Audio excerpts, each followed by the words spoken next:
దాంట్లో మన దువ్వాడ మాధురి గారు ఎలిమినేషన్ అయినారు. ఆమె గురించి ఈ వీడియో చేస్తున్నాం. తప్పుగా ఉంటే సారీ మేడం. సమాజానికి మీ వల్ల ఉపయోగం అనేది ఉండాలి. నాకు నచ్చినట్టు నేను ఉంటానని ఉండండి, కానీ సమాజానికి కూడా ఉపయోగం అనేది మీ వల్ల ఉండాలి. అప్పుడు మీకంటూ ఒక విలువ ఉంటుంది. నాకు నచ్చినట్టు ఉంటాను, ఎవరికి నచ్చినట్టు ఉండకూడదు, ఉండాలి మేడం.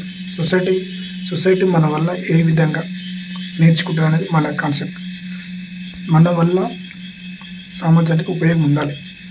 నాకు నచ్చినట్టే నేను ఉంటా, ఎవరికి నచ్చిన అవసరం అంటే అది కరెక్ట్ కాదు మేడం. మీరు ఉండండి, కానీ ఎక్కువ చేస్తున్నారు, అది నచ్చట్లేదు.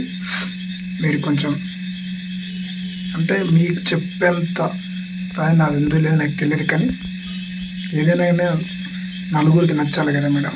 కొన్ని విషయాలలో ఏంటో సరే ఎలిమినేషన్ అయిపోయారు.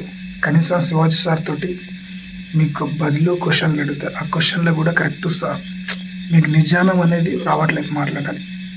కోపంతో మాట్లాడతారు ఆయనతో కూడా. ఎందుకు మేడం అంతా? ఆయన కూడా ఒక మనిషే కదా.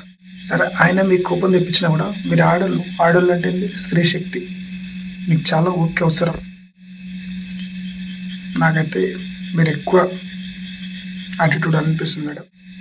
నాదేమన్నా మిస్టేక్ ఉంటే ఐఎమ్ సారీ. కాకపోతే ఈ విషయం నేను ఎందుకు చెప్పాలనుకుంటున్నా, సమాజానికి నా వల్ల ఏం అవసరం లేదు, నేను ఎవరికి నచ్చడం అవసరం లేదు. మీరు అంటారు కదా, మీతోటి మాకు అవసరం. ఎందుకంటే ఒక ఆడమే కాబట్టి, ఒక ఆడ అంటే స్త్రీ ఒక దేవతతో సమానం. సో మీరు కొంచెం నిజానంగా ఆలోచించుకొని ఏదైనా కానీ మాట్లాడాలి. ఈ బిగ్ బాస్లోనే కాదు, ఏదైనా సరే మన కొన్నిసార్లు మన మానసికంగానే ఎక్కువ క్షోభించే అవసరం వస్తుంటుంది. మన కోపం వల్ల తన కోపమే తన శత్రువు అనే విధంగా ఉంటుంది. కాబట్టి మీరు కొంచెం తగ్గి ఉంటే బాగుంటుంది అన్ని విషయాల్లో. కొన్ని విషయాలలో ఇది నాదేమన్నా మిస్టేక్ ఎక్కువ మాట్లాడంటే సారీ మేడం.